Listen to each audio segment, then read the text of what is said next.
မင်္ဂလာပါခင်ဗျာ MOCG ကနေကြိုဆိုပါရစေကျွန်တော်နာမည်ကိုဖြူပါကျွန်တော်တို့အရှိကသင်ခန်းစာလေးရဲ့အဆက်ကိုဒီနေ့ဆက်ပြီးတော့လေ့လာပါမယ်အဲ့တော့ပထမဆုံးအနေနဲ့ကျွန်တော်စာအုပ်လေးဖွင့်လိုက်မယ်စာအုပ်ထဲမှာဆိုလို့ရှိရင်ကျွန်တော်ဘာတွေချက်ပေးထားလဲဆိုလို့ရှိရင် insert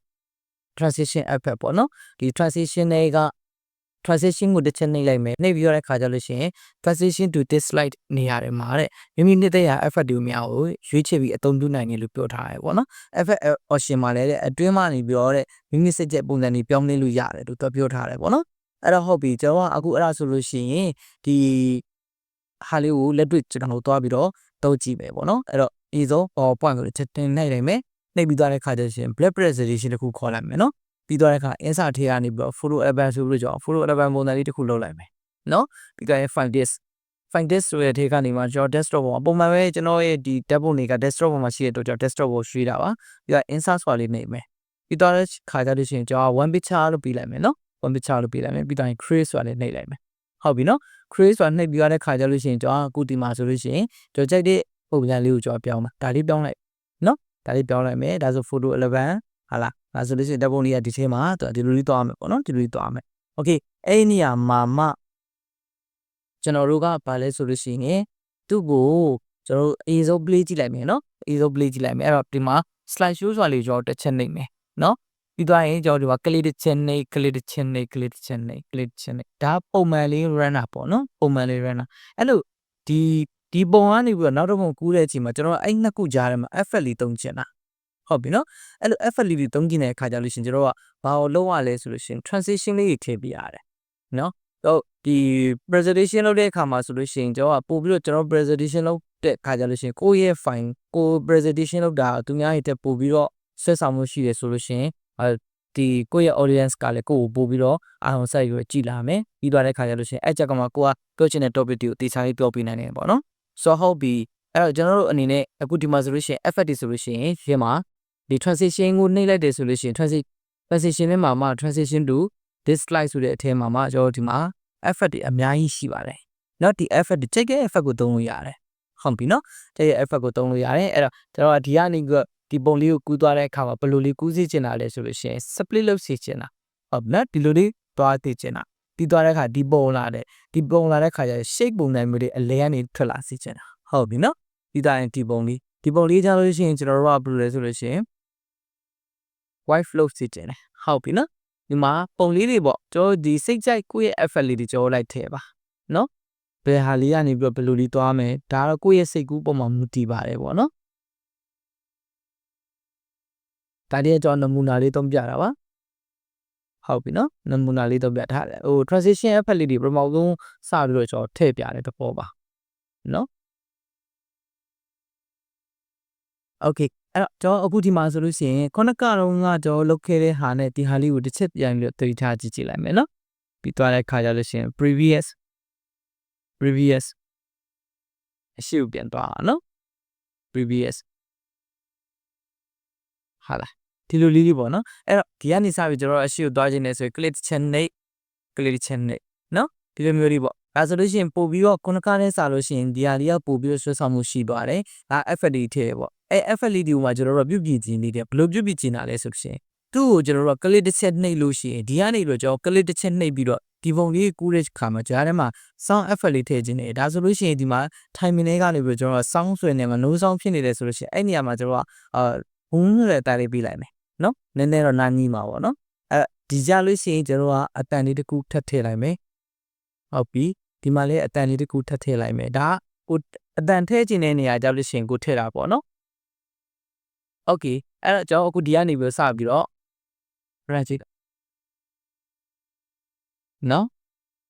โอเคဟုတ်ပြီဒါဆိုလို့ရှိရင်ဒီမှာ sound effect ကလေးပါသွားတာကိုတွေ့ရမှာပါအဲ့တော့ဟုတ်ပြီကိုမလို့ကျွန်တော်ဆိုလို့ရှိရင် actually လောက်လိုက်မယ်နော်ပြီးသွားတဲ့ခါကျလို့ရှိရင် duration မှာဆိုလို့ရှိရင်ဒါကိုစိတ်ကြိုက်အချိန်ကြီးတတ်မှတ်လို့ရတယ်အခုဆိုလို့ဒါဆိုလို့ရှိရင်သူက auto သွားမယ်ဆိုလို့ရှိရင်ကျွန်တော်က mouse click မဟုတ်ဘူးသူ့ကို after auto သွားမယ်ဟုတ်ပြီနော်2 second နေလို့ရှိရင်3 second နေလို့ရှိရင်ပုံလေးတစ်ပုံပြောင်းမယ်လို့ပြောမယ်နော်ဒီခါကျကျွန်တော်တို့က mouse ကနေမ click တော့3 second ပြည့်တာနဲ့သူက auto ဒီဟာက run သွားမှာပေါ့နော်သူကလည်းသူ run သွားမှာဒါပေမဲ့ mouse click မနှိပ်တဲ့အတွက်သူကမပါအောင်လို့ဆို click နှိပ်တဲ့အခါကျလို့ရှိရင်မီမဲ့ sound effect တွေတော့မပါတော့ဘူးပေါ့နော် okay ပါအဲ့ဒါဆိုလို့ရှိရင်ကျွန်တော်တို့ကအခုဒီမှာဆိုလို့ရှိရင်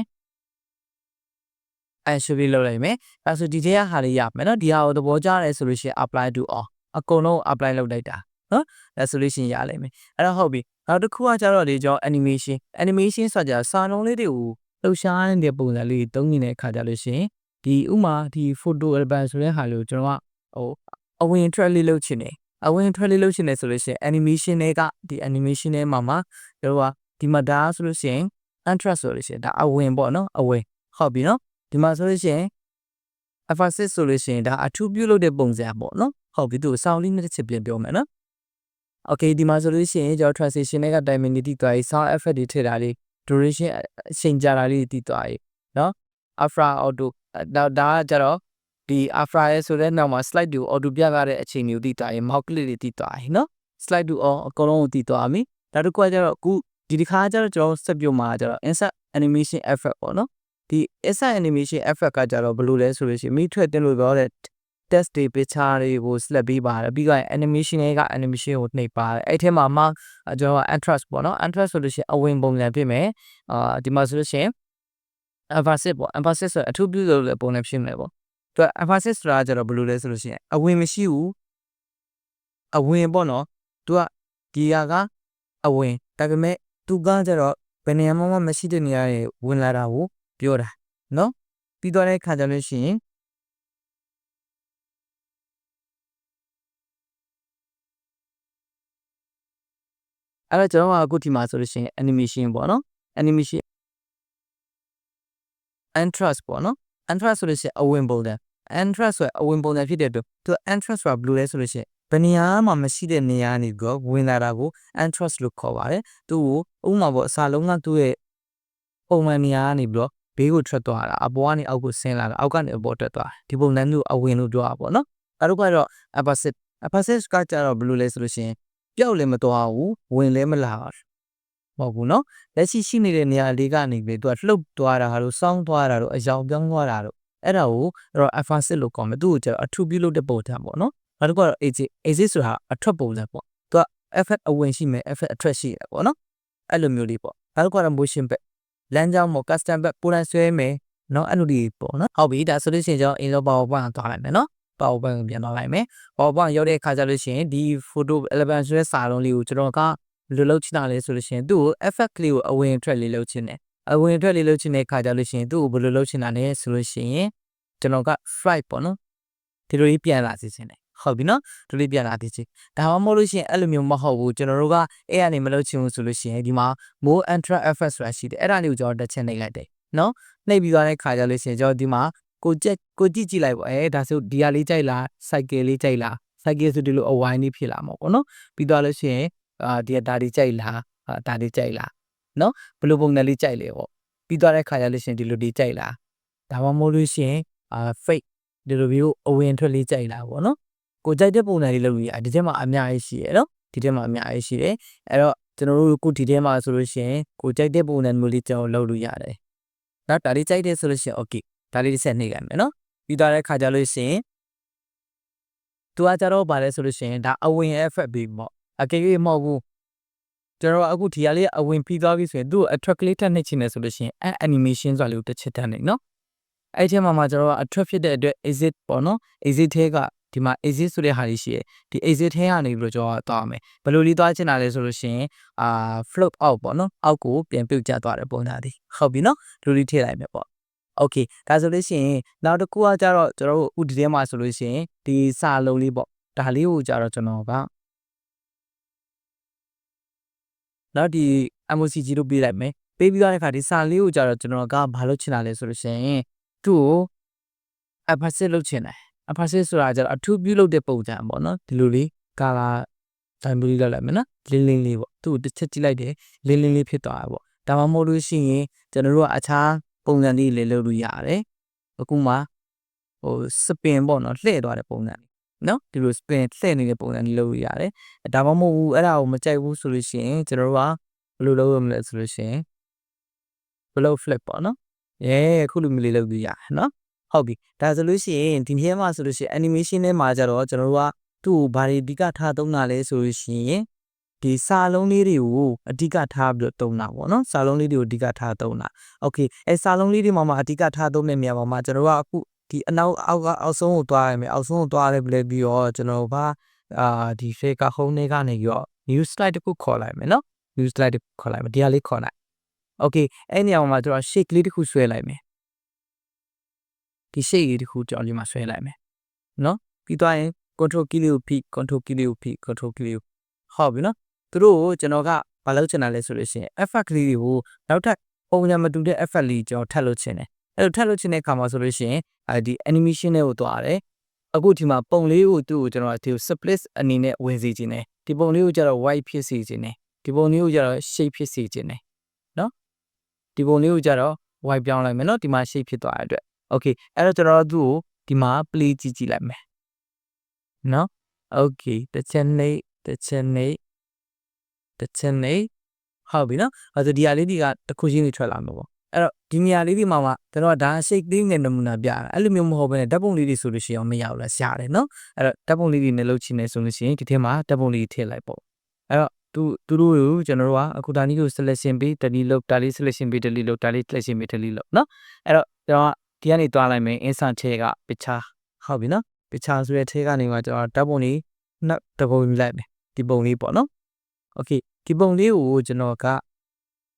သူ့ကိုခုနကအတိုင်းလေးကျွန်တော် animation လေးနဲ့အဝင်အထွက်လေးလုပ်ချင်တယ်ဟုတ်ပြီနော်အဲ့တော့ဒီမှာဆိုရင် float in ပေါ့အပေါ်လေးကိုပြန်တက်လာတာပေါ့ပေါ်လေးကိုပြန်တက်လာတဲ့ပုံစံလေးလုပ်တော့ပေါ့သူ့ကိုဒီ edited တွေပါထားလိုက်ဒီလိုလေးပေါ့နော်ပြီးသွားတဲ့ခါကျလို့ရှိရင်ကျွန်တော်ကသူ့ကို float in ပြီးသွားတဲ့ခါကျလို့ရှိရင်ပြန်ထွက်တဲ့အခါမှာကျလို့ရှိရင်သူ့ကိုအထွက်ပိုင်းကိုလေကျွန်တော်သွားခြင်းတယ်ပြီးအောင်ဆိုတော့ဒီလိုလေးသွားခြင်းတယ်ပေါ့နော်ဆိုတော့သူ့ကိုဒါဆိုလို့ရှိရင်ကျွန်တော် run ကြည့်လိုက်တော့မယ် okay တစ်ချက်နှိပ်လိုက်မယ်ဒီဓာတ်ပုံလေးပေါ်လာမယ်နောက်ထပ် click တစ်ချက်ထပ်နှိပ်လိုက်မယ်အဲ့ဓာတ်ပုံလေးအောက်ပြန်ကျသွားဟုတ်ပြီနော်ဒါဒီတွေကကျတော့ကျွန်တော်ဒီ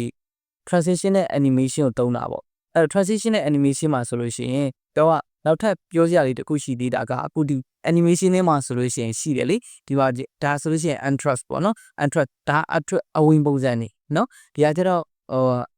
emphasis ပေါ့ emphasis ဆိုတာအထူးပြုလုပ်တဲ့ပုံစံဒီမှာလည်းရှိရယ်နော်သူဒီထဲဟာတွေကိုမကြိုက်ဘူးဆိုရင်ကျွန်တော်ကဒီထဲမှာတော့ထပ်သုံးလို့ရတယ်အများကြီးရှိရယ်နော်ဒီထဲမှာ okay အဲ့လိုမျိုးမှမဟုတ်ဘူးကျွန်တော်က exist solution နဲ့ exist ဆိုတာဒီထဲမှာရှိတယ်အဲ့ဒီထဲမှာ exist solution ဒါထွက်တဲ့ပုံစံပေါ့နော်ဒီကအဝင်ဒီကအထူးပြုလုပ်တဲ့ပုံစံဒီကအထွက်ပုံစံဟုတ်ပြီနော်ပြီးသွားတဲ့ခါကျလို့ရှိရင် motion back ဆိုတာ line လေးတွေနဲ့တွားတာပေါ့နော်ဥမာကျွန်တော်ကဒီပုံလေးကိုကျွန်တော်တို့ motion back တွေသုံးချင်တယ်နော်ဒီပုံဒီဟာလေးကိုကျွန်တော် motion back လေးသုံးချင်တယ်ဒီနားလေးမှာထားမယ်နော်ပြီးတော့ motion back လေးကကျွန်တော်ကဒီထဲကနေပြီးတော့motion back ဆိုတဲ့ဟာလေးကိုကျွန်တော်တစ်ချက်နှိပ်လိုက်မယ်နှိပ်ပြီးသွားတဲ့ခါကျလို့ရှိရင်သူ့ကိုကျွန်တော်က6 point star ဆိုပြီးတော့ပြဟုတ်ပြီနော်ဒီလိုလေးသူကခုံသွားမယ်ပေါ့အဲ့လိုမျိုးမဟုတ်ဘဲနဲ့ကျွန်တော်ကသူ့ကိုline လေးတစ်ခုဆွဲချင်တယ်လို့ပြောမယ်ဒီလိုလေးဟုတ်ပြီနော်ပြီးတော့ကြိုက်တယ်ဆိုရင် okay သူ့ရဲ့ဒီ pet line ပြောင်းတိုင်းသူကသွားမှာဟုတ်ပြီနော်အဲ့တော့ကျွန်တော်ဒီမှာ play တစ်ချက်နှိပ်လိုက်မယ် play တစ်ချက်နှိပ် play တစ်ချက်နှိပ် play တစ်ချက်ခံတယ်ဒါဆိုရင်အဲ့ shape ကလေးဟာပုလူမျိုးလေးကစားသွားတာကိုတွေ့ရမှာပါအဲ့တော့ဟုတ်ပြီကျွန်တော်ကအခုဒါဆိုလို့ရှိရင် custom back ဒီဟာဆိုလို့ရှိရင်ကျွန်တော်ဒီ line တွေကနေပြီးတော့ကျွန်တော်ယူသုံးလိုက်တာပေါ့နော်ဒီ motion back ဆိုတဲ့ထဲကနေကျွန်တော်ယူသုံးလိုက်တာအဲ့လိုမျိုးမဟုတ်ဘဲနဲ့ကိုယ်တိုင်ဆွဲရင်ရောမရနေနော်ကိုယ်တိုင်ဆွဲချင်တယ်ဆိုလို့ရှိရင်ဒီမှာ custom back ဆိုတာလေးကိုချိန်ယူလိုက်ရွေးပြီးသွားတဲ့ခါကျလို့ရှိရင်ဒီကနေပြီးတော့ဒီဟုတ်ပြီနော်ပြီးသွားတဲ့ခါကျလို့ရှိရင်ကျွန်တော်တို့ကအောက်ဆုံးဝင်လာလိုက်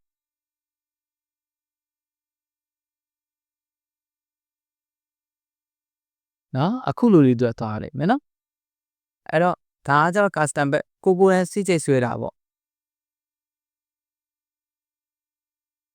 ဟုတ်ပြီနော်ဒီလိုလေး custom back ကိုစိတ်ကြိတ်ဆွဲတာဒါကတော့ကိုယ့်ရဲ့ create လုပ်နိုင်တဲ့အပေါ်မှာ motive ပြီးတော့ပို့ပြီးတော့သူ့ရဲ့လမ်းကြောင်းလေးတွေတိုင်းသွားလို့ရလိမ့်မယ်နော်အဲ့တော့ဟုတ်ပြီကျွန်တော်ဒီနေ့ပြောသွားတဲ့ဟာမှာ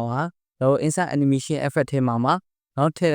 မမိထွက်တင်လို့တော့ text တွေ picture တွေကို slap ပေးပါပြီးတော့ animation တွေက animation ဆိုပြီးတော့ရွေးပြီးသွားလို့ရတယ်အဲ့ဒီ animation ထဲမှာinterest အဝင်နေရှိမယ်ဟာလားopposite အထူးပြုလို့တဲ့ပုံစံတွေရှိမယ် exit အထွက်ပုံစံတွေရှိမယ် motion pass လမ်းကြောင်းတစ်ခုကို custom pass ကိုယ်ကရေးဆွဲတာပေါ့နော်ကိုယ်ကဆွဲပြီးသွားလို့ရတယ် အဲ့ဒီထဲမှာမှာတဲ့ဒီမှာ effect option တွေမှာမှာတဲ့ minutes တဲ့ရပုံစံလေးပြောင်းလဲလို့ရတယ်တဲ့ဘယ်လိုလဲဆိုလို့ရှိရင်ကျွန်တော်အခုဒီမှာဆိုလို့ရှိရင် sorry ဆိုတော့အခုဒီမှာဆိုလို့ရှိရင်ကျွန်တော်ဒီပုံစံတစ်ခုသွားလိုက်မယ်နော် okay ဒီပုံသွားလိုက်မယ်ဒီပုံသွားပြီးရတဲ့အခါကျလို့ရှိရင်လေကျွန်တော်အခုဒီပုံလေးကိုကျွန်တော်ကသူ့ကို animation ထည့်တော့ animation ပေါ့နော်ဒီ float in ထည့်လိုက်တယ်ဟုတ်လားပြီးသွားတဲ့အခါကျလို့ရှိရင်သူ့ကို float in ထည့်ပြီးသွားရင်ကျွန်တော်က float out ဆိုပြီးပြန်လုပ်မယ်အဲ့တော့သူ့ကိုအဝင်ထည့်ပြီးသွားရင်အတွက်ထပ်ထည့်မှာဖြစ်တဲ့အတွက်ဒီမှာသူ့ကိုကျွန်တော်ကပြန်ပြီးတော့အထွက်ထဲမှာသွားပြီးတော့ရှာမယ်နော် is it အထွက်ထဲမှာရှာမယ်ဘယ်လိုလေးထွက်ချင်တာလဲဆိုလို့ရှိရင်သူ့ကိုကျွန်တော်တို့က float out to ထွက်စီချင်တာအောက်ကိုဒီလိုလေးထွက်စီချင်တာဒါဆိုရမယ်နော်ဟုတ်ပြီနောက်တစ်ခုကကျတော့ဒီမှာ effect option ထဲမှာလည်းပဲfloat up အပေါ်တက်စီချင်တယ် float down အောက်ကိုဆင်းစီချင်တယ်နော်ကြိုက်သလိုဒီ effect option ထဲမှာလည်းကျွန်တော်ရွှေ့လို့ရတယ်နောက်တစ်ခုကကျတော့ဒီမှာကျွန်တော်ဒီ on click ပေါ့နော် on click မှာဆိုလို့ရှိရင်ကျွန်တော်ဒီမှာရွှေ့လို့ရသေးတယ်နောက်တစ်ခုကကျတော့ duration ကတော့အချိန်ပေါ့နော်ရှေ့မှာလည်းကျွန်တော်ပြောခဲ့ပြီးတော့ duration ကအချိန်ကြီးတတ်မှတ်လို့ရတယ်ဒီဟာကကျတော့ပြသအချိန်ပေါ့နော်သူ့ကိုကျွန်တော်ကကလစ်နှိပ်လိုက်တယ်နှိပ်လိုက်လို့ရှိရင်ချက်ချင်းဝင်မလာသေးခြင်းဥပမာကျွန်တော်ကသူ့ကိုကျွန်တော်ကတစ်စက္ကန့်နေမှဝင်လာသေးခြင်းတယ် okay ဒါဆိုလို့ရှိရင်သူကကလစ်နှိပ်လိုက်တယ်နော်အဲ့ဒါကိုတစ်စက္ကန့်ဒီမှာကြာသွားပြီတဲ့ချက်ချင်းပြန်မထွက်တော့ဘူးနော်အဲ့လိုမျိုးလေးလုပ်တဲ့အခါကျလို့ရှိရင် delay ကိုသုံးပါတယ်အဲ့တော့ဟုတ်ပြီကျွန်တော်အနေနဲ့အခုဒါဆိုလို့ရှိရင်ဒီနေ့ပြောသွားတဲ့ဟာတွေမှာဆိုလို့ရှိရင်ဒီ effect option ထဲမှာမမီသက်ရပုံစံများလေးပြောင်းလဲနိုင်တယ်တက်တစ်ခုအတွင်းနဲ့ animation effect များလည်းများထပ်ထည့်လို့ရင် event option နဲ့ event animation တွေကမှ add animation ကိုထပ်ပြီးပေါင်းလို့ရတယ်ပေါ့နော်အဲ့ဒါလေးကခုနကတော့ပြောခဲ့ပြီးသွားပြီပေါ့နော် okay မလို့ကျွန်တော်ဆိုရင် show နော်ဒီမှာနော် advanced animation နဲ့ကနေကို animation ဆိုပြီးတော့ထည့်ရရတယ်နော်အဲ့တော့ဟုတ်ပြီဆိုတော့ကျွန်တော်ဒီနေ့သင်ခန်းစာမှာဆိုလို့ရှိရင်ကျွန်တော်ကဒီပိုင်းလေးတွေကိုပို့ပို့လိုက်လေ့ကျင့်စီစဉ်ပါတယ်အဲ့တော့ transition တွေထည့်မယ်အဝင်ထွက်လေးလုပ်ကြည့်မယ်ပြီးသွားတဲ့ခါကျတော့ effect option မှာ minute တဲ့ရပုံစံလေးတွေပြောင်းလဲလို့ရတယ်လို့ပြောထားတယ်နောက်ကကျတော့ transition effect ဒီမှာဆိုလို့ရှိရင် transition timing တွေသုံးလို့ရတယ် sound effect တွေထည့်လို့ရတယ် duration transition ဝင်လာတဲ့အချိန်ကြာတဲ့အချိန်တွေတတ်မှတ်ထားပြလို့ရတယ်ပေါ့နော်အဲ့တော့ဟုတ်ပြီဒါလေးတွေအကုန်လုံးသိသွားပြီဆိုလို့ရှိရင်တော့ဒီ presentation လုပ်တဲ့အခါကျလို့ရှိရင်အခုဒီ PowerPoint နဲ့ presentation လုပ်ဖို့အတွက်ကိုပို့တိုင်း file လေးတွေကိုကောင်းကောင်းဖန်တီးတက်တော့မှာဖြစ်ပါတယ်အဲ့တော့ဟုတ်ပြီဒီသင်ခန်းစာလေးကိုလေ့ကျင့်ကြည့်ပါနောက်လေ့လာရှိတယ်ဆိုလို့ရှိရင် comment မှာမလို့ရလို့ချက်ပေါက်မှာလည်းလာပြီးတော့မေးလို့ရပါတယ်အဆင်ပြေမယ်လို့ညွှန်နေပါတယ်အဆင်ပြေပါစေခင်ဗျာ